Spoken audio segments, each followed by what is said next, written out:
regardless of the outcome. Boost up positive energy without one. Sorry about the jab, I'm on a holy field. I'm bearing fruit, but demons try to eat them like Yoshi meals. I piss them off the Batman like Falcone deals. Jungle full of predators, I know how Mowgli feels. So I got the fire, refuse to live in fear. I can spot suppliers, eating fresh shrubs. Call me private label. Oh yeah, welcome to episode 270 of the Permaculture Pimpcast, where PIMP stands for Permaculture is My Passion. The only Pimpcast on planet Earth where we discuss permaculture, preparedness, and practical living. And it is a wonderful time to be with all of y'all. Hey, as always, hit that thumbs up.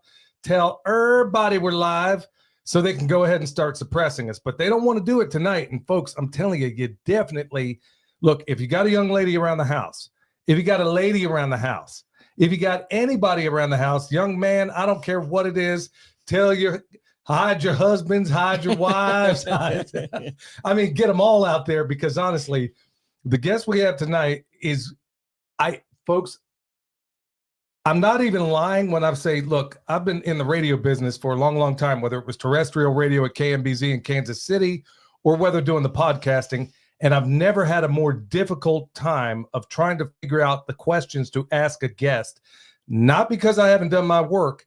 It's because she's so multifaceted and so interesting that I didn't even know where to start because you have a narrow band of time. And I'm like, well, how do what do I ask to maximize? I mean, folks, I've interviewed a lot of people out there, so this is one I'm really looking forward to, but we'll come to her in a minute. Hey, like I said, hit that thumbs up on the way in, y'all. You're going to be glad you checked it out. This episode, as always, brought to you by Hickory Ridge Soap from TwoOldCrowsHomestead.com. Turn that simp into a pimp. Bam! Heaven's Harvest, 10% off with promo code PERMA. And don't forget to check out the Living Soil Foundation. That's our nonprofit that we started to basically clean up Western North Carolina, folks. We're going to need all the help in the world, but I spent yesterday with a room of patriots that absolutely blew my mind. We'll come to that in another episode, but coming up March 18th through the 22nd, Shalom Temple is going to be putting on a 5-day immersion event, and the keynote speakers there are going to be Barbara O'Neill and Jonathan Otto. Interviewed Jonathan last night. Folks, you're going to want to check that out. That's going to be here in Western North Carolina. Also, coming up May 2nd through the 4th, mountainreadiness.com. You want to go check them out. I was just hanging out with T the other night at a movie premiere. And I'm telling you, folks, if you want to learn a part of homesteading preparedness that you're not going to find at any other festival, you want to check this out. I'm talking everybody from, you name the operator, special forces, rangers, sappers, you name it, all of them right there in one place. And they are doing classes that you're not going to find anywhere else. So you're going to want to check that out. That's May 2nd through the 4th. And then, as always, this episode brought to you by, I'm going to handle all the stuff up front because I'm not going to be doing any commercial breaks with this guest. I guarantee that. MyRedLight.com, BBF will get you BBBF, Billy Bond, Black Friday. I think it's Billy Black Friday or Black Friday Billy. 3 B's and an F. Let's just go with that one. 10% off with Jonathan Otto at those red light things, y'all. I'm telling you, I am G'd up from the feet up using these red lights every day. I'm all about the biohacking, and my guest is going to be able, I guarantee, to talk about a lot of that too. And then also Redemption Shield. Michelle, where are your feet right now? Nope, they're not even on there. Yep, we're grounded. You still have shoes on. I do not. Yes, you do. These are grounded shoes. So no, they're not. Well, anyway. Look, y'all, Redemption Shield is going to give you 10% off with all their grounding stuff over there with promo code PERMA. Let's not forget about EMP Shield, y'all. 27-year journeyman IBEW electrician. And I know my stuff when it comes to this. So go over there, EMP Shield, $50 off with promo code PERMA. And don't forget about what I got right here. Remember, I had on Linda the other day. I had people unsubscribing because you thought I had on an Apple Watch. This is a Wave watch. Can you dig it? And it's bombarding my body, excuse me, with solfeggio tones all day long. So look, folks, I practice what I preach when it comes to this stuff. And with this Wave watch, you can get $100 off with Billy 100. And no, they are not cheap, and nothing worth having is. All right, now that I got all that out of the way, folks, like I said, check out our advertisers. You're going to be glad you did because they help fund a lot of what this show's all about. And a lot. And I also want to, before we go to our guest, I want to also, before I forget, I want to thank everybody who sent checks in the mail And I mean, some of them pretty hefty, y'all. They go to every dime you donate is going to the cause. Okay. So check out the Living Soil Foundation. Right now we got a GoFundMe. What's up with the website? Still waiting on that? Yeah, he's still working on it. Okay. So we're going to have a website coming up before too long. Okay. Like I said, folks, I kind of teased it out a little bit ago. We're going to go into our guest, Mariah Prussia. Like I said, of all the people I've ever interviewed in my life, she was by far the most difficult because I'm like, I got this narrow band of time to be able to interview somebody. I was on with her the other night on her show, and she has a wide array of so many doggone things. I got a bio and the whole 9 yards of her. I mean, she was Mother of the Year 2020 and a professional fighter, business owner, raising a couple of kids by herself, and doing all of this stuff and doing things, folks. If you think your life is tough or you think you've had a hard time, well, I think she's going to help straighten out some of those loose ends for you. How you doing, Mariah? Hey, I'm just out here living the dream in the frozen tundra. Yeah. And do you care to tell everybody where that frozen tundra is? Because when Pat told me where it was, I was like, nah, bro, I don't think so. Yeah, we live out in North Dakota, so we just got 6 to 7 inches of snow. So prior to the show, I was out snow blowing a little bit. But when you live on a farm with a long driveway, I'm not doing the whole thing right now when it's still snowing and blowing. Oh, no. All right. So every superhero has an origin story. And look, we both watched your documentary, the documentary that was made about it. I mean, and folks, by the way, everybody, especially if you have a young lady who thinks that she should be condemned into the domestic dullness that everybody in the world, especially in the homesteading world, says that you have to be, you're going to want to watch this documentary.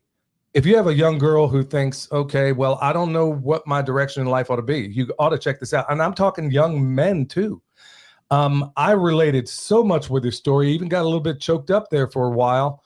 And I did that while you were she was in the health food store, and I was out there watching this thing in the truck, and I'm sitting here.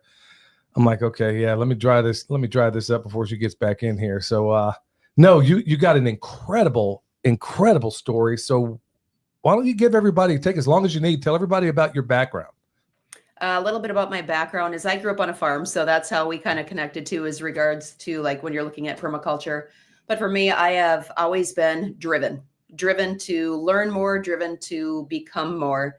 And with life, we have different chapters that, they can make you or they can break you. And sometimes you feel like you're broken, but at the end of the day, you have a choice to pick up the pieces and put them back together, or stay in that spot, stay on that X. And I can tell you one thing in life, I never want to stay on that X.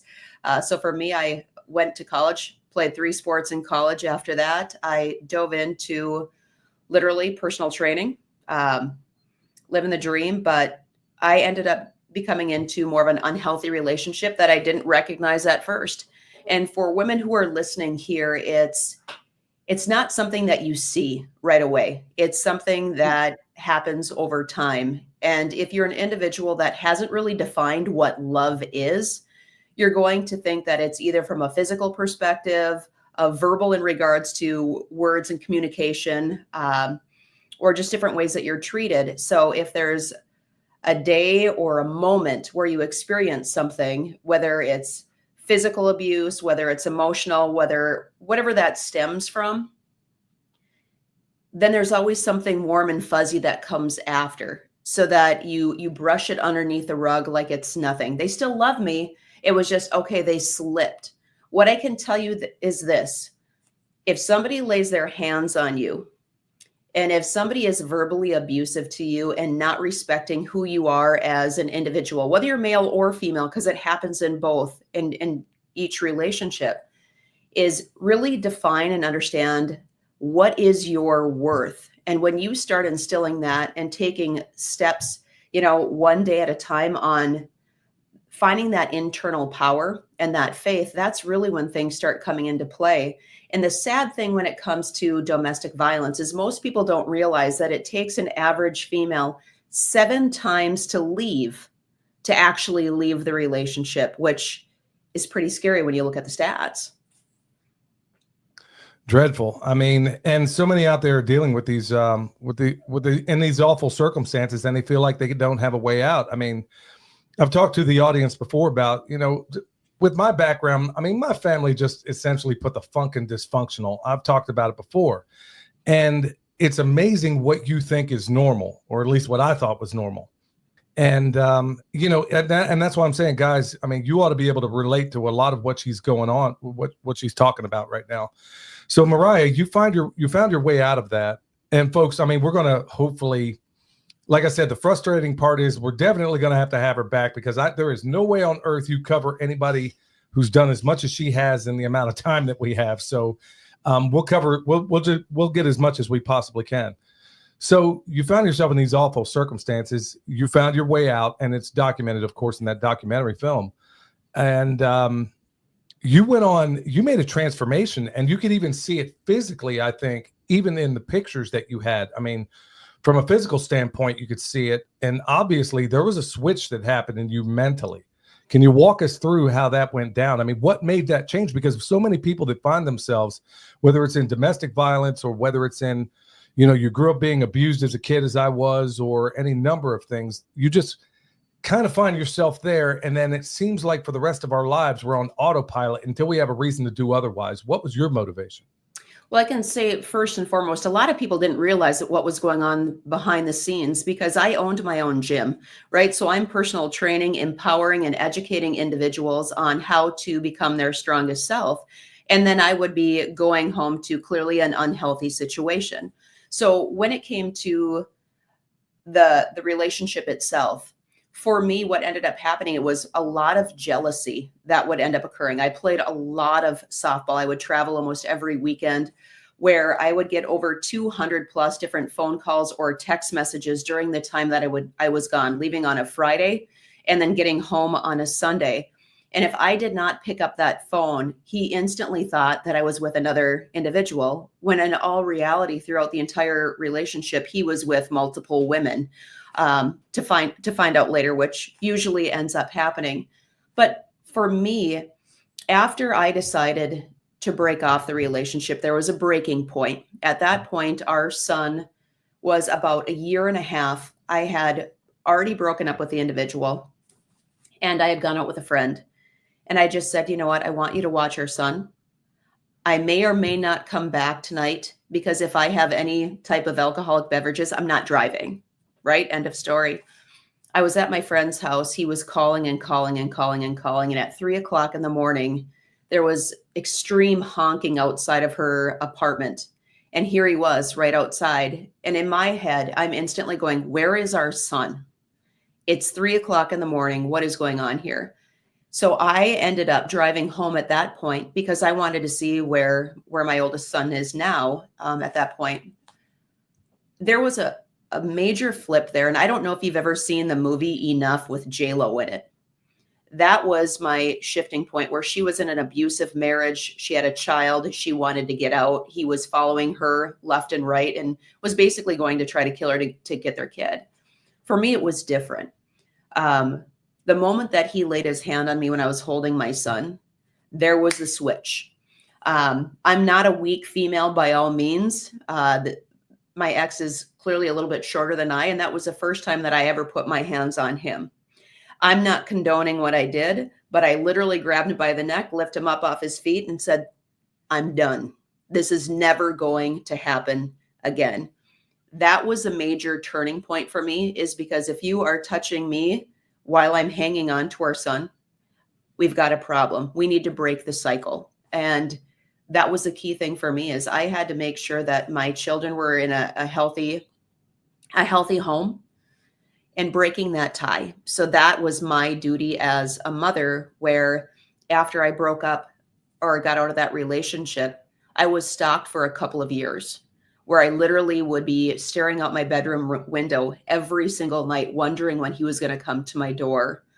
By the grace of God, thankfully, he ended up finding an individual. But from that moment, I knew moving forward in my life that I was never going to live in fear again. And here we are today. As you know, my mantra is define the fight.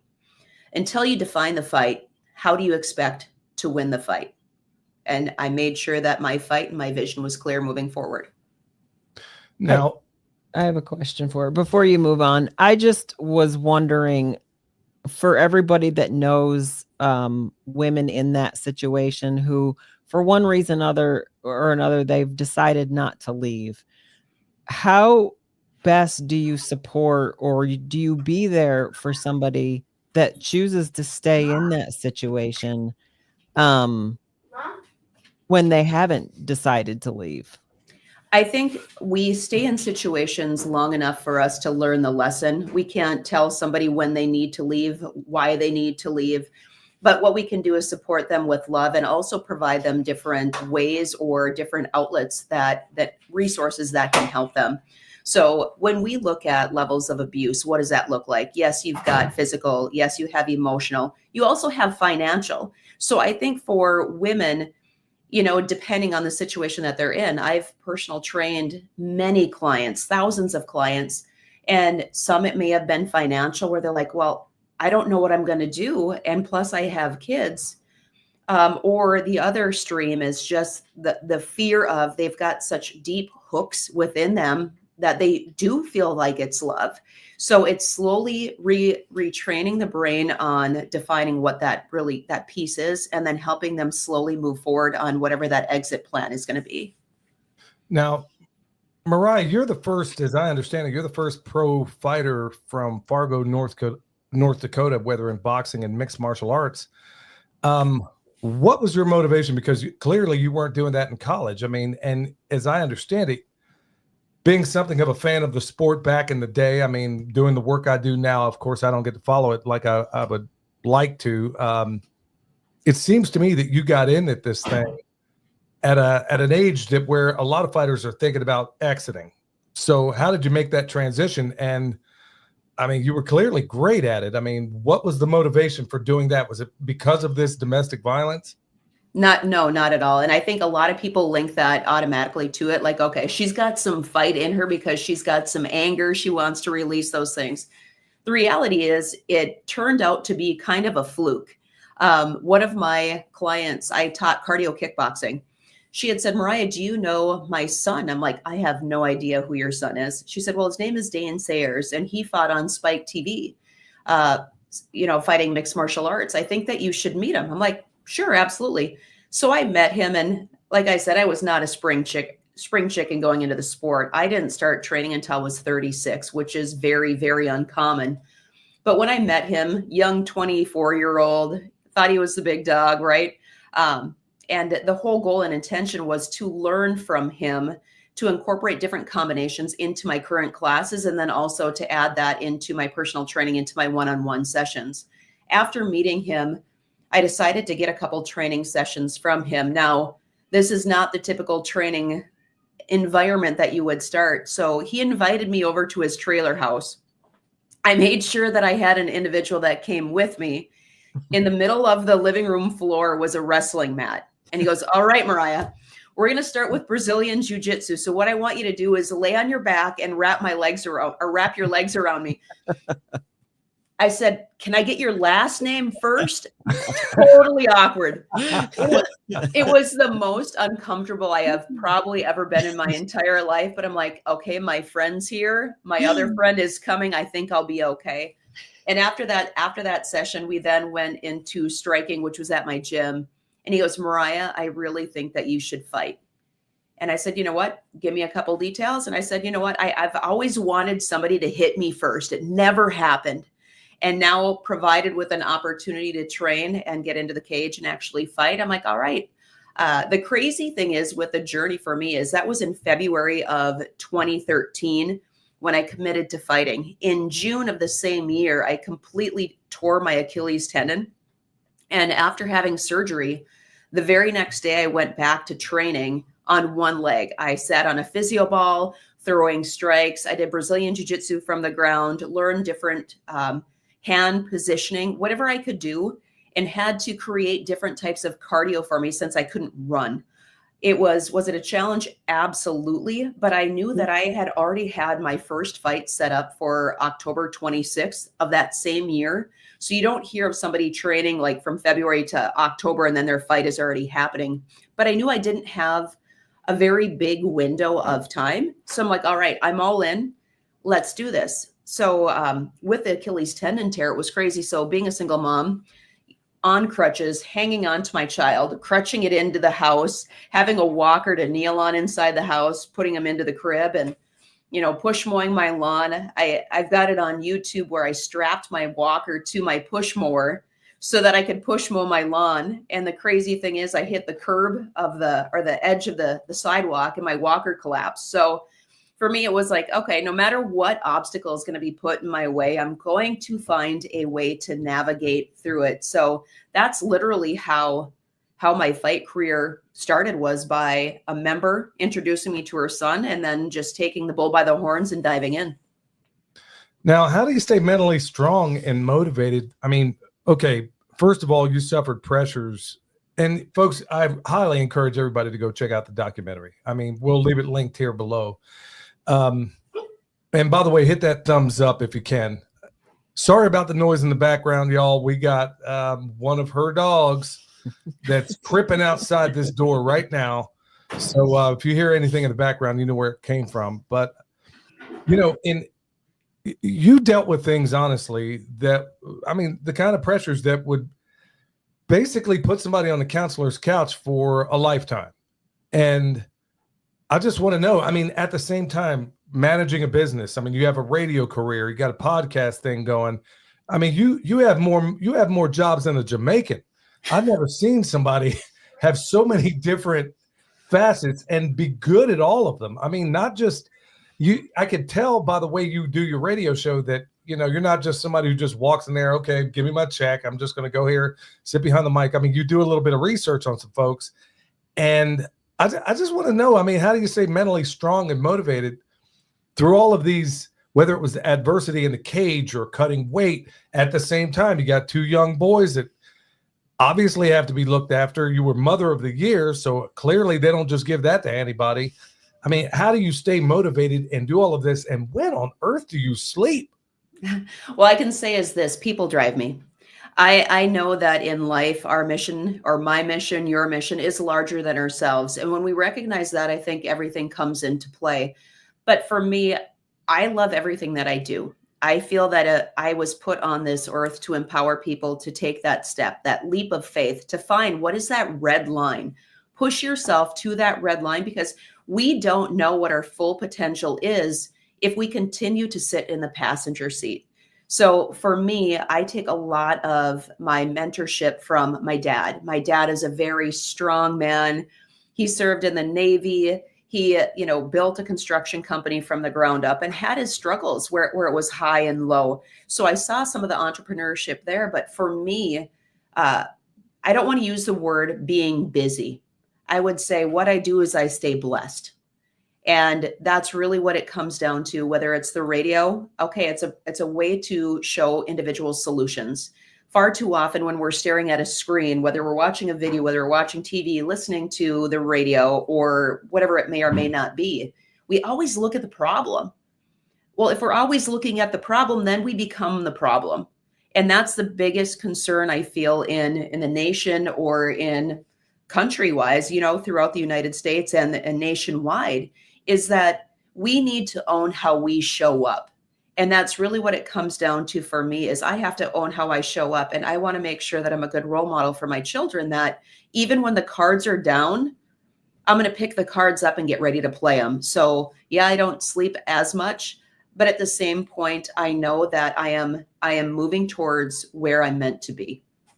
Now you're known for, at least I think you're known for empowering others. I mean, when I hear you talk, and when I was doing my research on you, I'm like, okay, there's really not a topic I think I can bring up that you wouldn't have an opinion on.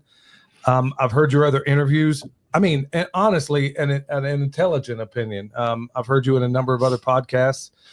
And when I was trying to pin down exactly, okay, where exactly do we want to go with this? And I was thinking, okay, well, when I first spoke to her on the phone, folks, I was like, I got off the phone and I went in there. I found you immediately, and I said, "Hey, you got to talk to her." I'm telling you what. I mean, I think I found your other. I think I found your twin. And I guess what I'm getting at is you're known, I think, especially at least for me, as empowerment. That if I had to give you a single word, I would say, man, you just reek empowerment in the most positive way. And I would say, especially towards women. So what advice would you give all these women out there that are writing to me saying, "Hey, Billy, I'm married to some hooplehead that sits on the couch watching sports all day. I'm out here trying to build a farm. I'm watching your videos and I want to make a chicken tractor on steroids, but all this clown wants to do is block." You would be shocked at how many of those, I don't know, maybe I'm sure you have a number of people, women especially, reaching out to you saying the very same thing. So for the people out there, I mean, for the women especially, what advice would you give one of those people that are struggling with self-confidence right now? Well, first, I'm going to circle back to the first point that you were asking in regards to trying to do things on their own or getting frustrated with somebody's lack of action. Weed your own garden. Don't go in and try to weed somebody else's at the end of the day, right? We can only work on what we need to work on within ourselves. And, years back, I had 2 counseling sessions on relationships. Okay. So this is the crazy thing is I was talking to the counselor who was a male because I like strong male energy, right? So when I was talking to him about my relationship, he gave me the perfect diagram of a triangle. You have you in the relationship, you have him in the relationship, and then you have we, right? The team. And you shouldn't be so fixated on going over to the other individual. You need to fill your cup. You need to do the work on yourself. They need to do the work on themselves. But at the end of the day, when it comes to the relationship, each person needs to pour into the relationship. And if the other individual isn't pouring into the relationship, now you have a choice. We always have a choice. Sometimes it's more challenging than others, but it's like, okay, is this the person that is going to help me grow? Or am I the only one that is helping them grow? And then you will find your answer. So sometimes when it comes to like defining the fight, sometimes we're defining what we're fighting for, but we also have to step back and look at what are we letting go? And that's really what it comes down to. So find you first. I think a lot of people try to find themselves inside of individuals instead of going with themselves first on fill the voids in yourself. If it's your spirit, if it's, mentality, emotion, physical, so on and so forth, you have the option to make sure that you're working on yourself. And then once you start doing that and developing into a stronger individual, then yes, add somebody into the mix. But until that is complete, there's always going to be an internal battle within your relationship. Bam. Told y'all it doesn't. She's so agile in conversation. I knew I could probably ask you where you stand on the flat earth thing, but we'll keep it on topic. So you're doing good night, man. You're doing so much. I mean, whether it's farming, whether it's all these other commitments, in terms of balancing, I mean, how do you balance your personal life, your commitments, and staying in obviously peak physical condition when it comes to, the other job that you have? I mean, how do you balance all these things and also raising your sons? I don't know if we're ever really truly in balance. I think we get as close as we can, but then sometimes what ends up happening is we end up shifting what needs more. So then we'll shift towards that. So the best way that I can explain it is, prime example, I put on MMA promotions. During that time and getting ready for those fights to occur, I'm going to put a little bit more energy into that cup because that event is nearing. Whereas when it's a different profession, okay, it's not crazy season. But in regards to family too, it's making sure that you've got that balance, whether it's supper time, attending events, listening, so on and so forth. There's always going to be peaks and valleys. And I hate to say that, but what I have recognized in my X amount of years, and especially of being an entrepreneur, I did what I needed to do during certain points of my career. I know that when my oldest was young, I worked a lot. I mean, I literally was up at 4:30 in the morning every single day. I would teach close to 7 classes a day, but I needed to make sure that my gym stayed afloat. So whether it was doing sales, training clients, going to the gym, coming home, going back, it was a constant ebb and flow.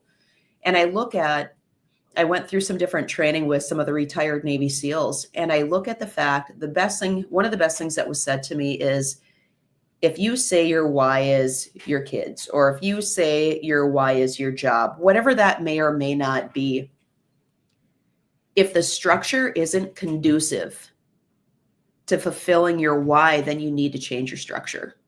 And I've been changing some of my structure ever since, because I see that my kids are getting older. And there's certain pieces where I look back and I'm like, man, I wish we would have done more of these things. But now I also see how my 18-year-old is evolving, how he chooses to help individuals. There was an older gentleman that was on a scooter that was at the grocery store, and severely obese. And he ended up tipping and falling off of the scooter. And my son went up to him and said, I don't know how to help you, because he was a large man. And he goes, just hold the scooter down for me and I can get myself up. So he does this. He helps a gentleman up, picks his groceries, puts him in the scooter for him. In the meantime, he's looking around and he's watching a manager and other individuals laughing. So when I see and hear the story of my son helping individuals without having to be asked, just naturally giving to a person of need, it shows that even though I worked all of those different hours, I'm instilling some of the most important things to them, which is empathy. Bam. Man, that's a mic drop right there. One of the hardest things to find these days, it seems. Mm-hmm. I wanna kind of switch gears a little bit here. I'm struggling to figure out exactly how to ask this, but since when do I care about whether or not I'm offending anybody? But I don't get offended, man. Oh, it's not you I'm worried about offending. It's everybody else out there. Okay. You're also a self-defense expert, obviously. And I would imagine that you've probably taught lots and lots of women out there in terms of self-defense. Here's one thing that for the life of me, I cannot understand.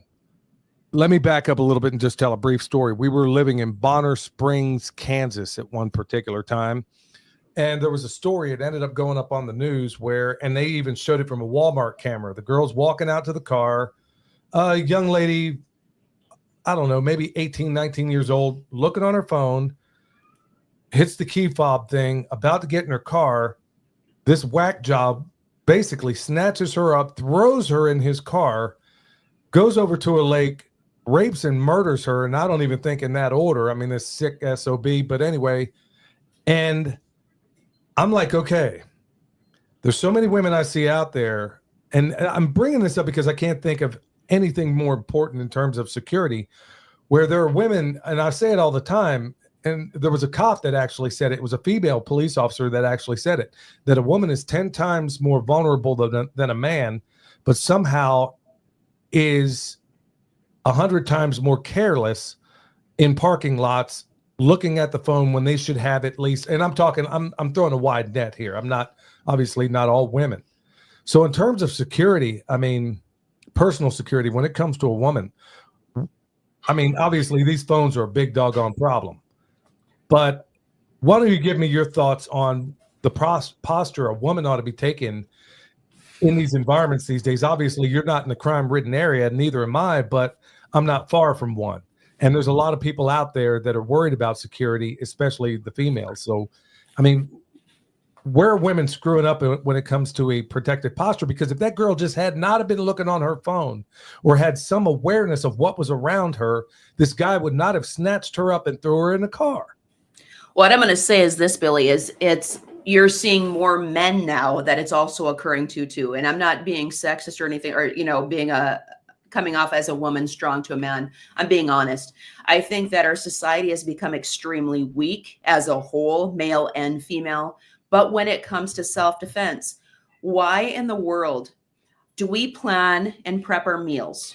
We prepare for our job, school, taking a test, but we don't prepare to defend our lives. That is the biggest problem, first and foremost. When it comes to situational awareness, we have to look at what are the lines of defense. We have become so distracted where this instant gratification, right? When you're talking about the cell phone, oh, I just got a notification. I need to look at it. I'm going to share a story with you. There was a female, a 19-year-old female here in North Dakota. She graduated, or not graduated, she went to UND, and she ended up getting kidnapped, raped, and murdered. But what most people don't recognize is this. There was a different female inside of the store that the assailant was actually following for roughly 20 minutes and had ran into her almost at the end of an aisle end cap. The surveillance camera shows that he didn't have anything to check out with when this female was in line in front of him. He grabbed something quickly, checked out. Whoever called that female, that particular female, when they did, saved that person's life. She grabbed her phone prior to leaving the store, was on the phone for about 3 or 4 minutes. He was watching her, kitty corner, ended up getting nervous, left the store, and that's where Drew Shadeen happened to be at the wrong place at the wrong time. So what I can say in regards to females or anybody who is in a parking lot or, out in public, you need to have your head on a swivel. Pay attention. Now, I went through different trainings. Clearly, yes, I fought professionally for mixed martial arts and boxing. I went to the sheepdog training, which was with some of the retired Navy SEALs. And then I also did some other training out in California. But I'm going to give this to you short and sweet is look at like a stoplight, right? You've got the green, you've got the yellow, you've got the red. Green is like your safe zone. It's go, right? You can let your awareness or your guard down. That is when you're sitting at home. That's the only time that you're literally letting your guard down. Everywhere else, you're going to be more in that yellow. Even if you're with friends, you're out in public, you need to be cognitive of your surroundings, not just walking in the malls, walking in the parking lots, sitting in a restaurant. I mean, you should be making sure that you also know where all the exits are at. What happens if there's a fire? It doesn't have to be an active shooter. It doesn't have to be an assailant.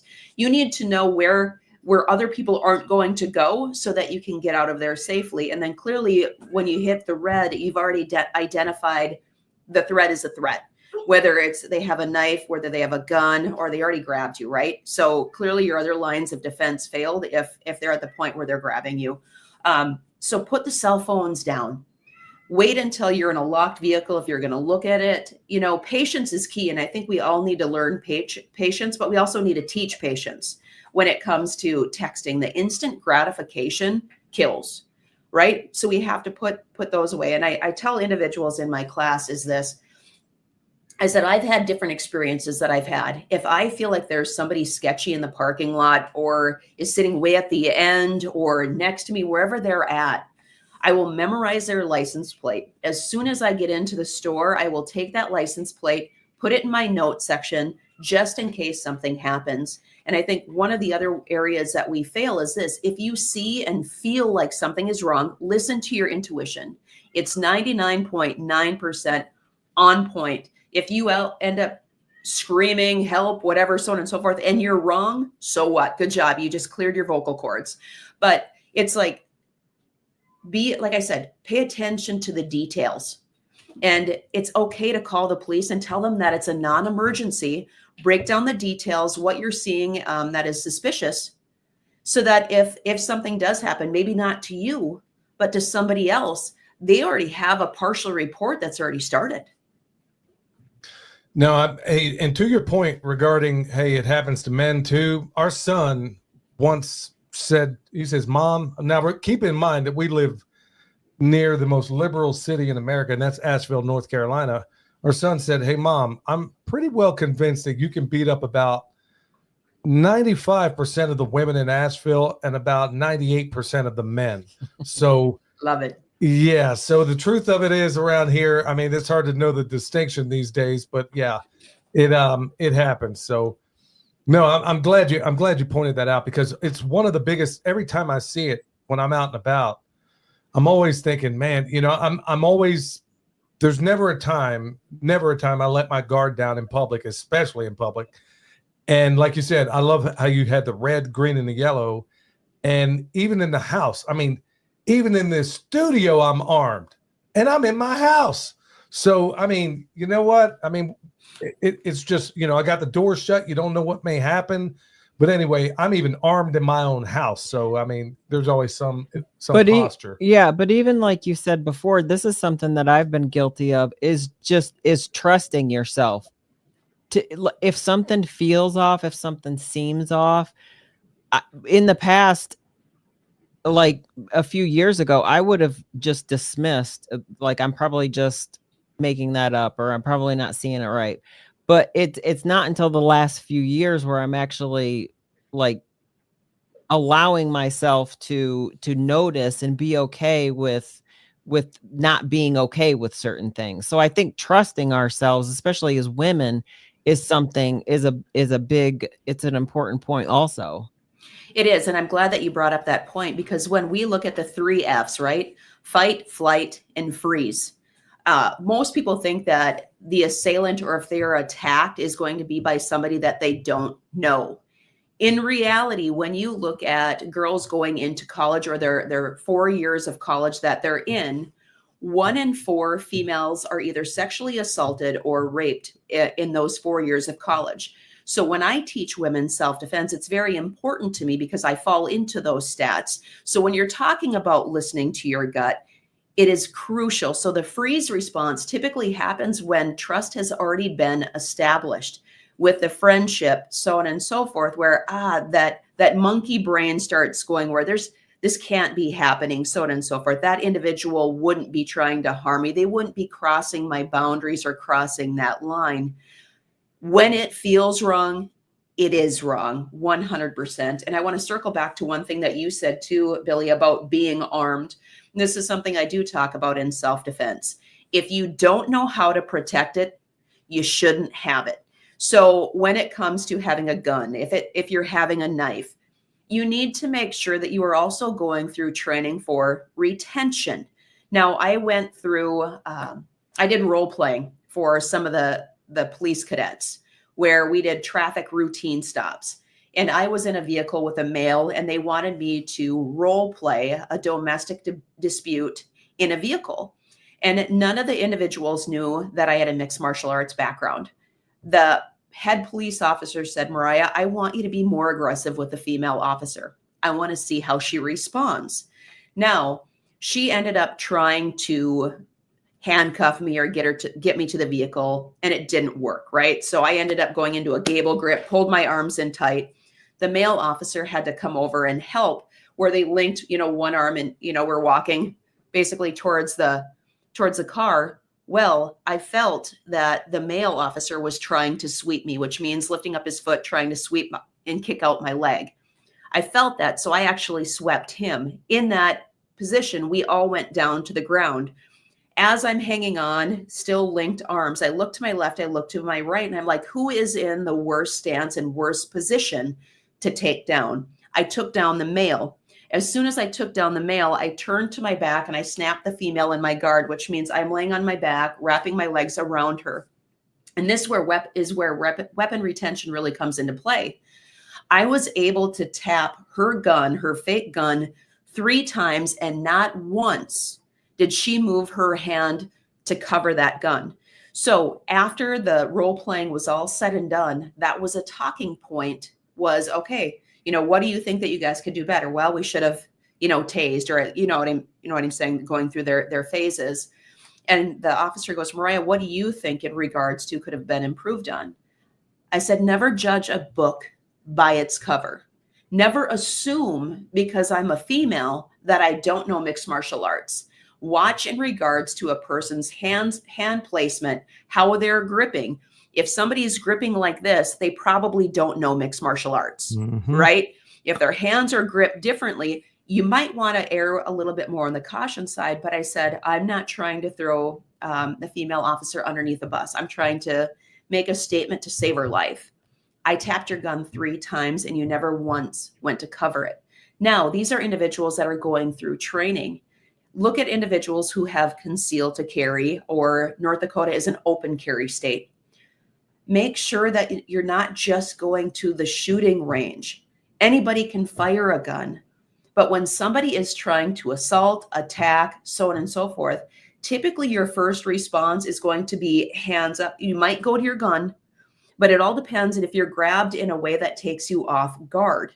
So if somebody's throwing strikes, whatever that may or may not be, make sure that you understand that your first line of defense is actually defending the weapon that you have on you. Okay, man, I'm right there with you on every point. Good night. I knew that no matter where we went, you'd have really great answers. So I want to kind of speaking of circling back. There's a lot of us.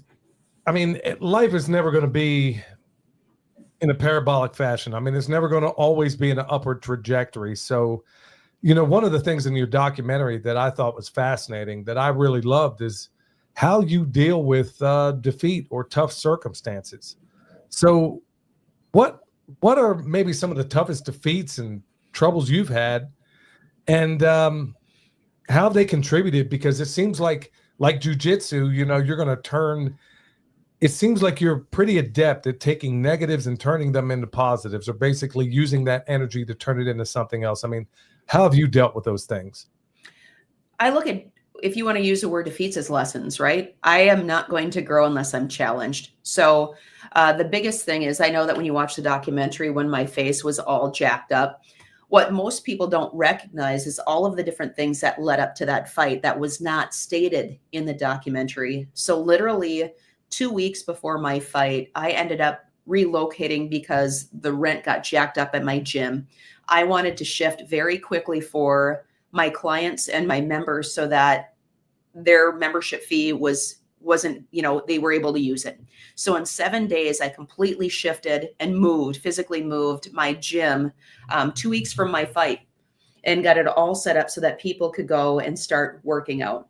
Also, in addition to, one of my cornermen ended up getting a DUI, so he couldn't come corner me. I had to find somebody else to corner me for that fight. On top of that, one of my employees had cancer and was on hospice, and I was able to see her and basically say my goodbyes to her before that fight. She passed away on Monday. My fight was on Friday. So as I'm in Minneapolis cutting weight, I'm missing my employee's funeral because of that other obligation. On top of, on Wednesday that same week, we had severe rain that came through, as clearly you guys know, in North Carolina, not to that extent. But I had water coming in through my light fixture in my kitchen where it was dripping all over the floor. So I'm leaving and I'm having all of these different life ambushes occur at once, like the perfect storm. When I'm cutting weight, that's when the documentary crew was there too. So I'm doing radio interviews as I'm cutting weight in an Epsom salt bath. I've got a camera crew with the camera right there. A couple hours before my fight, I have my insurance agent saying, Brian, you have to answer the phone. You have to deal with this, so on and so forth. So everything and anything that could have went wrong, went wrong. It was the first time where I'm walking up the steps to get ready to go into my fight. I just literally didn't feel like I was there. It was like an out-of-body experience, right? Where my spirit was so defeated or depleted, but my body was still there. I ended up clearly losing that fight. But what I learned in that is I can't always prepare for everything to go right. Sometimes you have to prepare for things to go wrong when it comes to fighting. And for me, I also recognized that I wasn't putting myself first. And I think as women, that is a challenge. What we do is we want to make sure that we're taking care of our significant other, that we're taking care of our kids, all of those different, pieces of the puzzle. But what we don't realize is that when the foundation breaks, or if it cracks, whatever that is, the house then becomes broken. So for me, I have had a lot of learning curves in my life. I can tell you that for free. But what I can say is I wouldn't go back and change any of my experiences, whether it was my relationship, injuries, losses from fighting, struggling. I mean, I struggled financially. Most people don't recognize when I had opened up my own gym, I was becoming more known within the community. And I really had to learn how to check my ego. I was at the point where I was in the grocery store and I'm trying to calculate, what is this cost of, this meat, and I'm being very cognitive of what I'm putting in my cart. I'm like, okay, Mariah, I think you've got $32.72 in your checking account. Don't go over. I don't want to get up and lay my stuff on the conveyor belt and then all of a sudden say, oh, I don't have enough money and I have to put something back. So I look at that, and when I see the fact of I've financially struggled, I've emotionally struggled, I've physically struggled, God put me in that place of humility so that I could connect with other individuals who may be in that chapter now. Like, how can I use my experiences to help others grow? And I wouldn't be able to connect with people the way that I do today if I hadn't been hit by those storms. I think that's one of the things that has hit me the most with you, is seeing your mental transformation. You didn't always start out just strong. I mean, I think you always were to a certain extent strong mentally, but you can see your transition that you've made in some of the interviews that I've listened to, where you've really worked on your mental strength, transformation, whatever you want to call it. What do you think some of the most helpful things have been for you to transform your mind to get it to where you want it to be? Well, I can say it's not where I want it to be yet. And I don't know if it ever will be, right? Because once you think that you've climbed and you've hit the top of the mountain, it's a false summit. There's always something more on the other side, right? So for individuals right now who are really trying to improve, we're in pivotal times right now. We've been standing on this rug waiting for the rug to be pulled out from underneath our feet. What I can say is this: stop standing on the rug. You need to take action. Now, there's all the self-help books in the world. You can read all the books in the world, but if you don't apply them, it doesn't matter. Then it's just stuff that you're filling your brain with. So, for me, I listen to, I do meditation, I do breath work. I'll go into, for me, I like binaural sound waves. I do energy work. So I do Reiki also on individuals. So for me, it's like, where is that sacred silence? And don't be afraid to go into that sacred silence. And when you set a goal, you can say, oh, I'm going to set a goal. Yeah, but are you going to commit to it? Right? So you have to commit to your goals, but you have to commit to yourself. And the reality is, check yourself. You have to keep yourself accountable. I remember one day I was running on a treadmill. I was like, all right, I'm going to run 6 miles. I've got this. I'm going to go. At the 3-mile mark, I'm like, my knees kind of bothering me a little bit. I can walk at an incline. It'll be good. I took my feet to the side of the treadmill, or the track itself. And I'm like, but you're going to know. Keep going. So then I made sure that I pushed myself. So we have to have this type of self-talk where we have to get out of the sugar coating mentality of, oh, there's always tomorrow. You're going to wake up 72 and wish that you were back in your 40s on taking care of yourself. Mindset wise, it really all comes down to accountability. You can play the victim or you can play the victor. And Jason Redman, who is a Navy SEAL, wrote the book Overcome. And one of the messages that he had said in there, stated, was, you have to get off the X. You can stand on the X, meaning if you've got a problem in front of you, stand on that X, observe it, and then release it. But you can't live there. And if you live there, you're never going to move forward. And he also had, just in regards to attitude, he wrote something where he was shot in the line of duty. And there was people coming in as naysayers and just this negative energy into his room. And he wrote a note basically stating, if you're coming in here with negative energy, leave. The only individuals that I want coming in here were like positive mindset. And I know this isn't word for word, but what he had said is, I got injured fighting for a country I love, doing what I love. And I will come back, whatever 100% looks like, and then I'm going to go 20 times further. So again, if you're not going to come in here with a positive attitude, don't come in at all. Thank you, the management. And it was so powerful that we have that control. We just have to make sure that we're fueling it correctly. I think you said it all right there with, for the longest time with how I grew up. I mean, one of my trigger things was if you raise your voice to me, I will go from 0 to 100 just like that, just based on the abusive environment that I was from. And with the work, until I came across the work of Joe Dispenza, I didn't realize that I had the ability to change this. I just thought it was just hardwired into me. Mm-hmm. And because, like you said, because I put in the work, and there was, a number of other things, the way you react to this, or to realize that I didn't have to be so reactive. It for me was realizing, okay, shoot, you mean I really do have control over this sort of thing? So once I realized that and put in the work, I'm like, okay, now I can position this into a different way, but I would have never done it had I, as like you said, if you didn't put in the work. And that's what I love. Once again, going back to your documentary, is I don't know if I'm conjuring the transformation, because obviously they filmed it in a narrow band, but they're showing the old pictures of you. And so seeing those pictures of you with, your ex that is kind of faded out there, I'm making certain assumptions about the person you were in that picture compared to the person you are now. So it seems to me like this transformation that like happens in The Godfather with Michael Corleone, where he goes from a wide-eyed, regular, everyday kid to being the Godfather, Obviously, yours isn't a sinister transformation like that. I get it.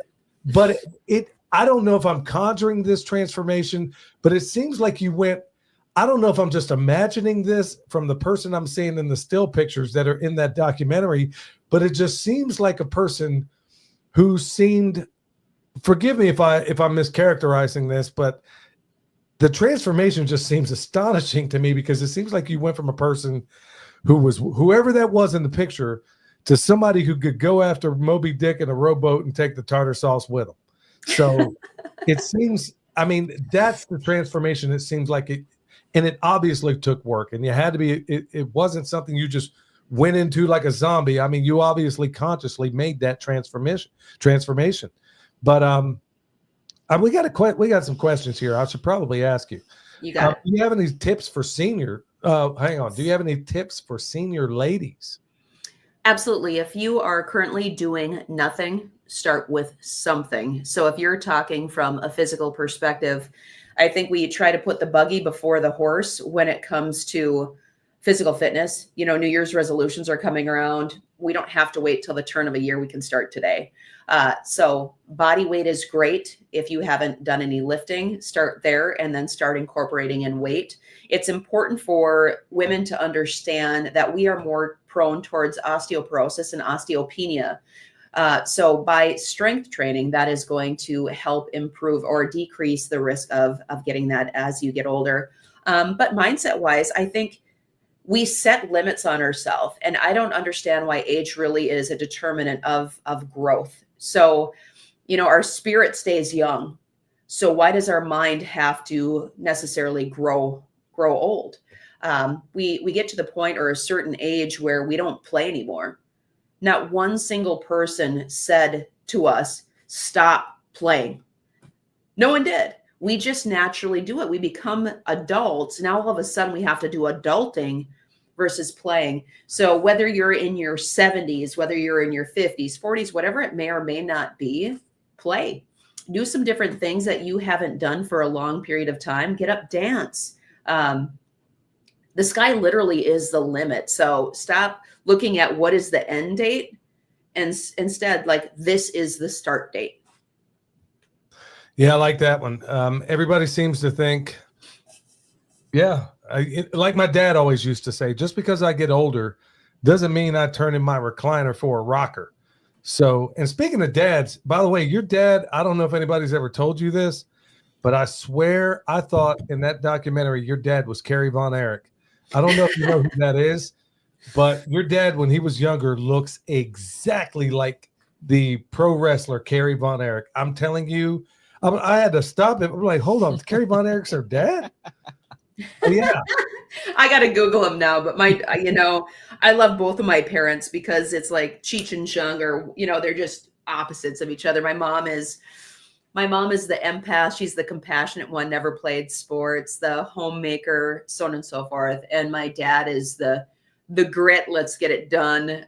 He's the back slapper when it comes to hugs. Never gives you a full embraced hug. It's like, yep. But I mean, he's 73 and he's still working construction. We still have beef cattle on the farm, and it's I'm very blessed with unbelievable parents, and I think that's really where it came from. And if you are an individual who was brought up in I don't want to say a broken home, because I don't view it necessarily as a broken home, because I'm a single mom. I view it as the fact of loving home, just a little different, and that's okay, right? So you find different mentors to help guide the way. But man, it's I just look at today's day and age and look at the fact of being 20 minutes now from my parents. I can go help my dad split wood. I can go hang out with my parents, have great conversation, and really, by the grace of God, I couldn't have been blessed with better people and mentors in my life. And my grandma, who was 102 when she died, is the state of Minnesota's oldest female deer hunter at the age of 96. So you know what? The apple doesn't fall far from the tree. Yeah, I think your parents are going to be around a while. Your dad looked as hard as woodpecker lips in that movie. So I'm pretty sure I'm sure he's going to be around a while, I suspect. Absolutely. So let me ask you this. What kind of legacy? I mean,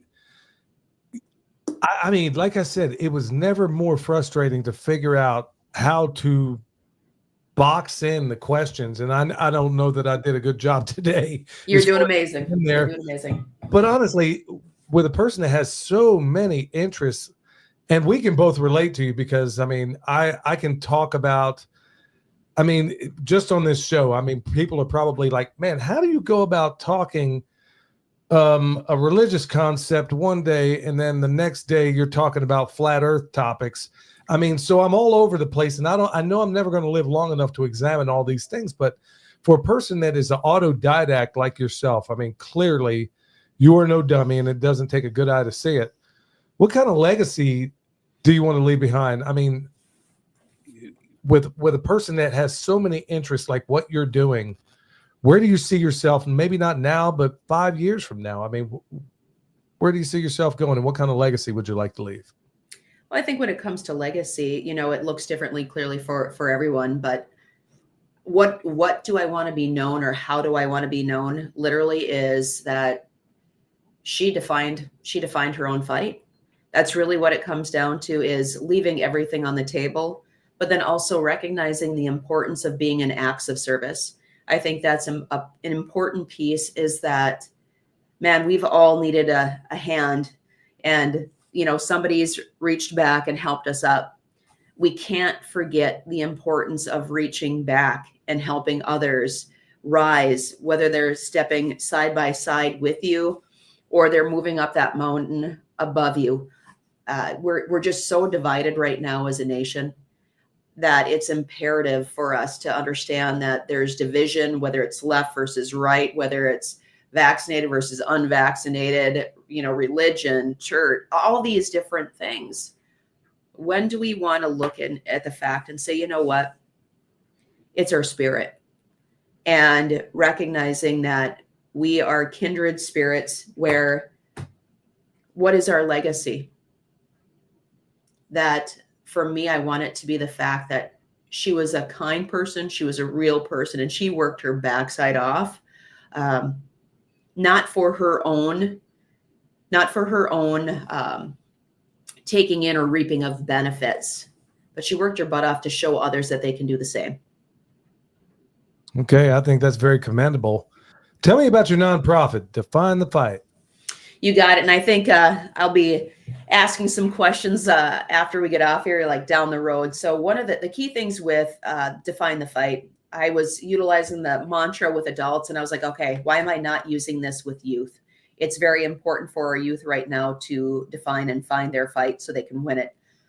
There's different pieces of the puzzle. The first one that we're actually starting with is called the Cultivate to Grow. So teaching kids how to grow their own food, but also how it correlates with their body, right? So how you fuel is how you're going to feel.